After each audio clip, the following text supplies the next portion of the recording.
இந்த வாழ்க்கை ரொம்ப சோதனைக்குள்ள, சிரமத்துக்குள்ள, அல்லது அல்லாஹ் இன்பங்களை கொண்டும் சிரமங்களை கொண்டும் கஷ்டங்களை கொண்டும் மாறி மாறி அல்லாஹ் சோதிக்கக்கூடிய ஒரு சிரமமான உலகம் தான் இது.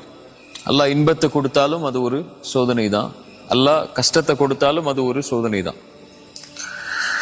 ஆனா இந்த வாழ்க்கையில ஒரு முஃமின் அல்லாஹ்விடத்தில் எதிர்பார்க்கக்கூடிய மிக முக்கியமான ஒரு அம்சம் அல்லாஹ்வுடைய பாதுகாப்பு.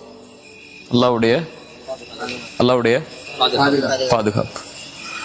அல்லாஹ்வுடைய பாதுகாப்பு ஒரு மனிதனுக்கு இருக்குதுங்கிறதுக்குரிய அடையாளமே அல்லாஹ் அவனை பாதுகாக்கிறான்னா அவனை பாவங்கள்ல இருந்து அல்லாஹ் பாதுகாப்பான். அல்லாஹ் ஒரு மனிதனை பாவம் செய்ய விடாம தடுக்கிறான்னாலே அவன் அல்லாஹ்வுடைய பாதுகாப்புல இருக்கிறான்னு அர்த்தம்.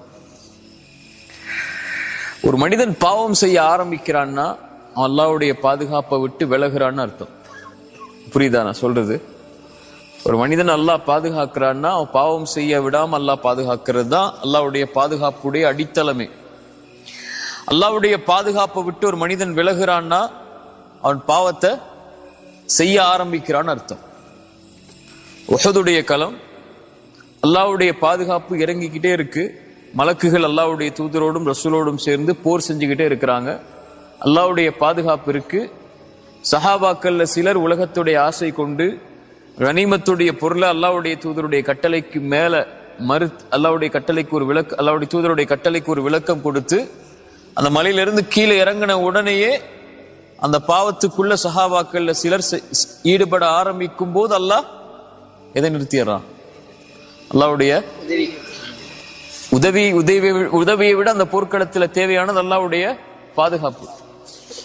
எதிரிகள்ட்ட இருந்து அல்லாஹ் பாதுகாக்கணும்ல, அப்பதான் உதவி கிடைக்கும். இப்ப அல்லாஹ் அந்த பாதுகாப்பை நிறுத்திடுறான். எதனால?